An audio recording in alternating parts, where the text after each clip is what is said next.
നമസ്കാരം. ഞാൻ അജയ് സിദ്ധാർത്ഥ്, അഡ്വക്കേറ്റ് സിദ്ധാർത്ഥ് ശങ്കറിന്റെ മകൻ. കേരളത്തിലെ പൊതുജനങ്ങളോട് എനിക്കൊരു അഭ്യർത്ഥനയുണ്ട്. ദയവായി നിങ്ങളുടെ 1 മിനിറ്റ് സമയം എനിക്ക് തരണം.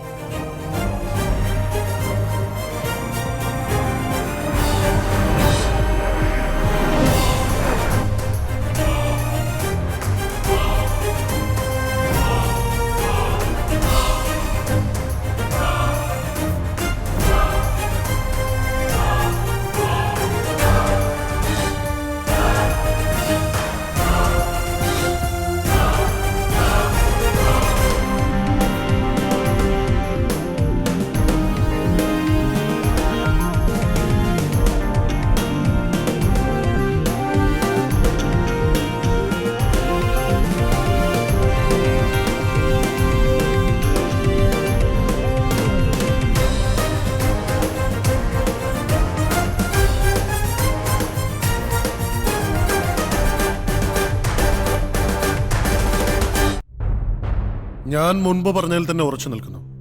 ആര്യ എന്ന പെൺകുട്ടി മരിച്ചത് ട്രീറ്റ്മെന്റിലുണ്ടായ താമസം കൊണ്ടാകാം, അല്ലായിരിക്കാം. രണ്ടിനുമുള്ള സാധ്യതകൾ ഒരുപോലാണ്. ആര്യയെ ആദ്യം കാഷ്വാലിറ്റിയിൽ കണ്ട ഡോക്ടർ ജോർജ് ഫിലിപ്പ് പറഞ്ഞത് 15 മിനിറ്റ് നേരത്തെ എത്തിച്ചിരുന്നെങ്കിൽ രക്ഷപ്പെടുത്താമായിരുന്നു എന്നാണ്. 22 വർഷത്തെ എക്സ്പീരിയൻസ് ഉള്ള ഒരു ന്യൂറോ സർജനാണ് അദ്ദേഹം. അങ്ങനെ ഒരു വാചകം അദ്ദേഹം വെറുതെ പറയില്ല. അതെനിക്കറിയില്ല advocate. I'm not a clinician. പക്ഷേ എൻ്റെ ഫീൽഡിലെ എൻ്റെ എക്സ്പെർട്ടൈസിന്റെ അടിസ്ഥാനത്തിലാണ് ഞാൻ ഈ പറഞ്ഞത്. എനിക്കുമുണ്ട് 18 വർഷത്തെ എക്സ്പീരിയൻസ്. യുവർ ലോർഡ്ഷിപ്പ്, സമൂഹത്തിൽ നിലയും വിലയുമുള്ള വലിയ ഉത്തരവാദിത്വമുള്ള ജോലികൾ ചെയ്യുന്ന കുറെ വ്യക്തികളുടെ സമയമാണ് ഈ കേസിൽ ഇതുവരെ നഷ്ടപ്പെടുത്തിയിട്ടുള്ളത്. ഡോക്ടർ പ്രകാശ് മാത്യുവിന്റെ മൊഴി ഈ കേസിലെ ടേണിംഗ് പോയിന്റ് ആണ്. യുവർ ലോർഡ്ഷിപ്പ്, ആര്യ മരിച്ചത് ഹോസ്പിറ്റലിൽ എത്തിക്കാനുണ്ടായ ട്രീറ്റ്മെന്റിലുണ്ടായ ഡിലേ കാരണമാണെന്ന് തെളിയിക്കാൻ പെറ്റിഷണറുടെ കൗൺസിലിന് കഴിയില്ല. ബഹുമാനപ്പെട്ട കോടതി ഇവിടെ ഈ നിമിഷം ഈ കേസ് തള്ളിക്കളയണം എന്ന് ഞാൻ താഴ്മയായി അപേക്ഷിക്കുകയാണ്. Yes, counsel for the petitioner. Your lordship, ഈ കേസുമായി ബന്ധപ്പെട്ട് 3 സാക്ഷികളെ കൂടി അങ്ങയുടെ മുന്നിൽ ഹാജരാക്കാൻ അനുവദിക്കണമെന്ന് അപേക്ഷിക്കുന്നു. This cannot be permitted, your lordship. Your lordship, criminal നടപടി പ്രകാരം പെട്ടെന്ന് ഇങ്ങനെ 3 സാക്ഷികളെ ഹാജരാക്കാൻ പറ്റില്ല. ഞാൻ ഇന്ന് രാവിലെ കോടതിയുടെ രജിസ്ട്രിയിൽ 3 പുതിയ സാക്ഷികളെ വിസ്തരിക്കാനുള്ള അപേക്ഷയും സാക്ഷിപ്പട്ടികയും സമർപ്പിച്ചിട്ടുണ്ട്. അത് സാധ്യമല്ല കൗൺസിൽ സിദ്ധാർത്ഥ്. യുവർ ലോർഡ്ഷിപ്പ്, ഇത്തരം ഒരു കാര്യം അങ്ങ് അനുവദിക്കരുത്. യുവർ ലോർഡ്ഷിപ്പ്, ഹ്യൂമൻ റൈറ്റ്സ് വയലേഷന്റെ കേസുകളിൽ ഹൈക്കോടതിക്ക് എക്സ്ട്രാ ഓർഡിനറി പവേഴ്സ് ഉണ്ട്. ഞാൻ ശരിയായ വഴിയിൽ നിയമം അനുവദിക്കുന്ന രീതിയിൽ തന്നെയാണ് സാക്ഷികളെ ഹാജരാക്കാൻ അപേക്ഷിക്കുന്നത്. Your lordship, You can present the witnesses.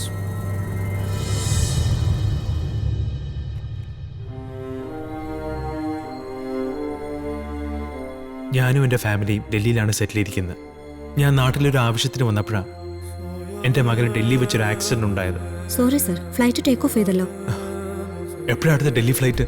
ഇനി രാത്രി 9:30 ഉള്ളൂ.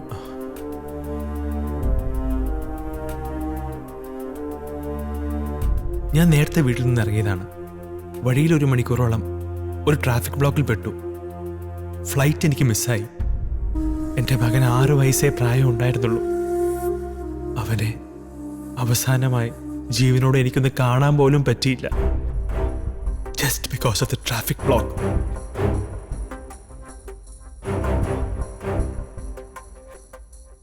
ജീവിതം തന്നെ അന്ന് മാറി മറിഞ്ഞു.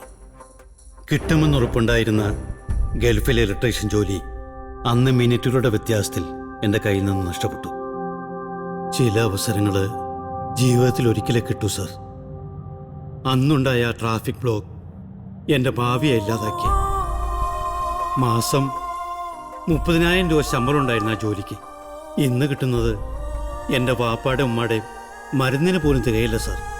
എൻ്റെ മക്കളെ നല്ലൊരു സ്കൂളിൽ അയക്കാൻ പോലും തികയില്ല.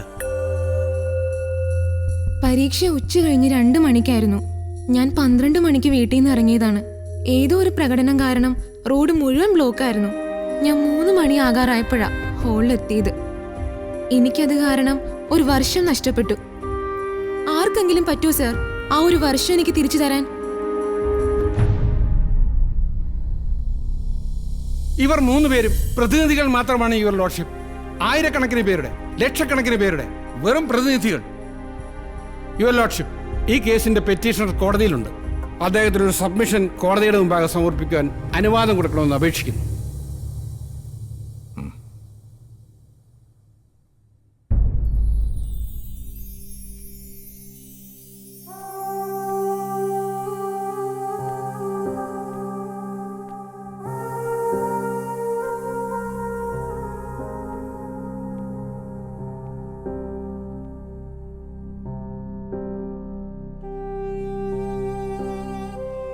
എൻ്റെ പേര് വേണിക്കുട്ടൻ നായർ.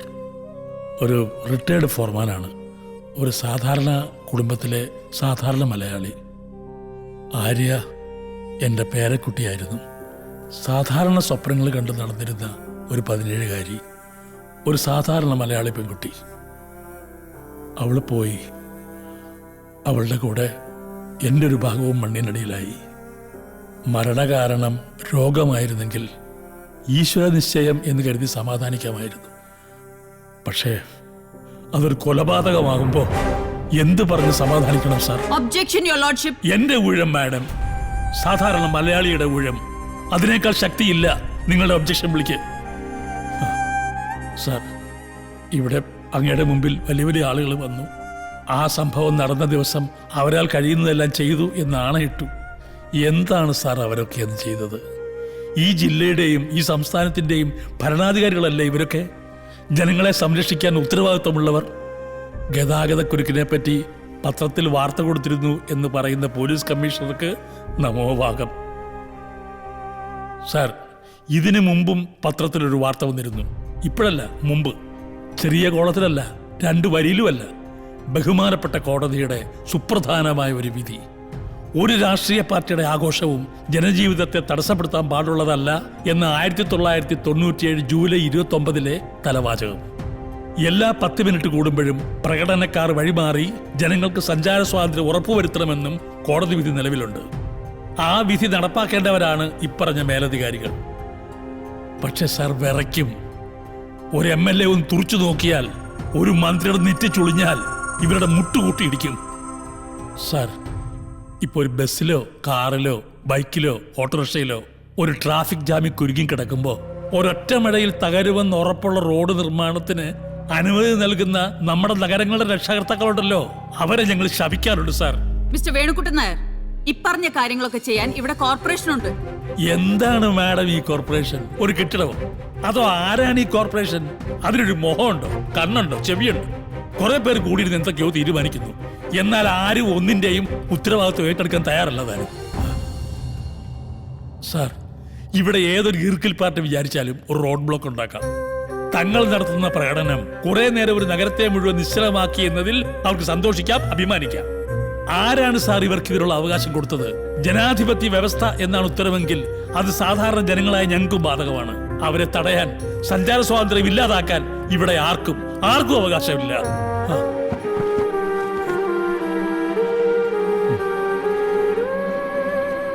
സാർ, ഞാൻ വീണ്ടും പറയുന്നു സാർ, നടന്നത് കൊലപാതകം തന്നെയാണ്. ഞങ്ങളുടെ സമയത്തിനും ജീവനും ഒരു വിലയും നൽകാതിരുന്ന മേലധികാരികളും ഒരു രാഷ്ട്രീയ പാർട്ടിയും ചേർന്ന് നടത്തിയ നരഹത്യ. ഞാനൊരു മന്ത്രിയായിരുന്നെങ്കിൽ, നേതാവായിരുന്നെങ്കിൽ, സ്വാധീനമുള്ള ആരെങ്കിലും ആയിരുന്നെങ്കിൽ എന്റെ വാഹനത്തിന് അകമ്പടി സേവിച്ച് കടത്തിവിട്ടേനെ ഇവിടുത്തെ പോലീസ്. പക്ഷേ ഇതൊന്നുമല്ലാത്ത സാധാരണ ഒരു മലയാളിയാണ് സാർ ഞാൻ. ഒരു രാഷ്ട്രീയ പാർട്ടിയുടെ സംസ്ഥാന സമ്മേളനത്തിന് വരുന്ന നേതാവിന് വേണ്ടി വിളിക്കുന്ന മുദ്രാവാക്യത്തിന്റെ വില പോലും ഇല്ലാത്ത ഒരു സാധാരണ മലയാളി. ജോലിസ്ഥലത്ത്, സ്കൂളിൽ, വീട്ടിലെത്താൻ തിരക്കിൽ വിയർത്തൊളിച്ച് കാത്തു നിൽക്കുന്ന ഒരു സാധാരണ മലയാളി. ഞങ്ങളുടെ ക്ഷമ ഇനി പരീക്ഷിക്കരുത്. ഒരു സമൂഹത്തിന്റെ മുഴുവൻ പ്രതിനിധിയായിട്ടാണ് ഞാനിപ്പോൾ അങ്ങയുടെ മുമ്പ് നിൽക്കുന്നത്.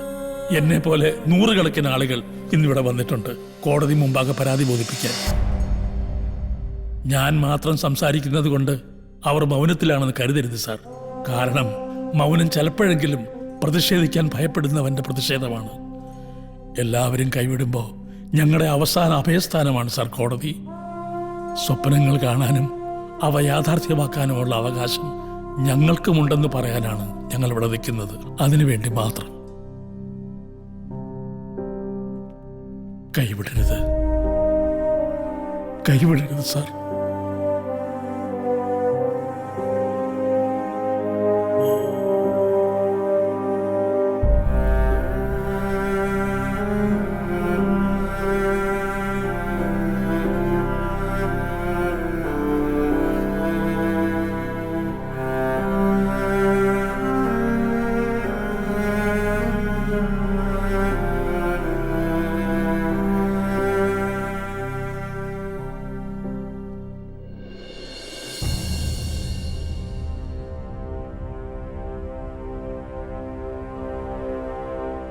Article 21 of the constitution of India, right to life, ജീവിക്കാനുള്ള ഒരു പൗരന്റെ അവകാശം. നമ്മുടെ ഭരണഘടനയിൽ ഇതിന് ധാരാളം അർത്ഥതലങ്ങളുണ്ട്, ധാരാളം. Article 19D, right to freedom of movement, സഞ്ചാര സ്വാതന്ത്ര്യം. ഇവ രണ്ടും ആര്യ എന്ന കുട്ടിക്ക് നിഷേധിക്കപ്പെട്ടതിനാലാണ് അന്ന് നിർഭാഗ്യപരമായ ആ മരണമുണ്ടായതെന്ന് കോടതി മനസ്സിലാക്കുന്നു, ഉൾക്കൊള്ളുന്നു, വിധിക്കുന്നു. സാധാരണ ജനങ്ങളെ വളരെ ഗുരുതരമായി ബാധിക്കുന്ന ഒരു സോഷ്യൽ ഈവിലാണ് ഇന്ന് ഈ സംസ്ഥാനത്ത് നടക്കുന്ന ഇത്തരം സംഭവങ്ങൾ. കാലാകാലങ്ങളായി ഇതിനെതിരെ കോടതി വിധികൾ ഉണ്ടായിട്ടുണ്ട്, എങ്കിലും അവ പാലിക്കപ്പെടുന്നില്ല. മാറി മാറി വരുന്ന ഗവൺമെന്റുകളുടെയും പോലീസിന്റെയും ജില്ലാ ഭരണകൂടങ്ങളുടെയും കുറ്റകരമായ അനാസ്ഥ ഇനിയും ഈ കോടതി വെച്ച് പൊറുപ്പിക്കില്ല. ജനജീവിതത്തെ ബാധിക്കുന്ന, തടസ്സപ്പെടുത്തുന്ന ഒരു പ്രകടനങ്ങളും ഒരു രാഷ്ട്രീയ പാർട്ടിയും സംഘടനയും നടത്താൻ പാടുള്ളതല്ല. പോലീസിന്റെ ക്രൂരമായ നിസ്സംഗത ഈ കേസിൽ കോടതിയുടെ ശ്രദ്ധയിൽപ്പെട്ടിട്ടുണ്ട്. The district police commissioner shall be held responsible for this. ആംബുലൻസുകളിലും മറ്റു വാഹനങ്ങളിലും ആശുപത്രിയിലേക്ക് പോകുന്ന രോഗികൾക്ക് ഇത്തരം സാഹചര്യങ്ങളിൽ പോലീസ് സ്പോട്ട് അസിസ്റ്റൻസ് നൽകണമെന്ന് ഈ കോടതി ഉത്തരവിടുന്നു. സമരങ്ങളും റാലികളും പ്രകടനങ്ങളും നടത്തുന്നവർ മൂലം എന്തെങ്കിലും നാശനഷ്ടങ്ങൾ ഉണ്ടായാൽ അതിനുള്ള നഷ്ടപരിഹാര തുക ആ പാർട്ടിയിൽ നിന്നോ സംഘടനയിൽ നിന്നോ തന്നെ ഈടാക്കും. ഈ കേസിൽ നഷ്ടപരിഹാരമായി 10 ലക്ഷം രൂപ ആര്യയുടെ മുത്തച്ഛൻ വേണുക്കുട്ടൻ നായർക്ക് 30 ദിവസത്തിനുള്ളിൽ നൽകാൻ പീപ്പിൾസ് മൂവ്മെന്റ് ഓഫ് കേരള സംസ്ഥാന പ്രസിഡന്റ് KT ചന്ദ്രശേഖരനോട് കോടതി ഉത്തരവിടുന്നു. എറണാകുളം ജില്ലാ collector, city police commissioner, senior civil police officer K. Unnikrishnan എന്നിവർക്കെതിരെ എന്ത് നടപടിയെടുത്തു എന്ന് സംസ്ഥാന സർക്കാർ 30 ദിവസത്തിനകം ഈ കോടതിയെ ബോധിപ്പിക്കേണ്ടതാണ്.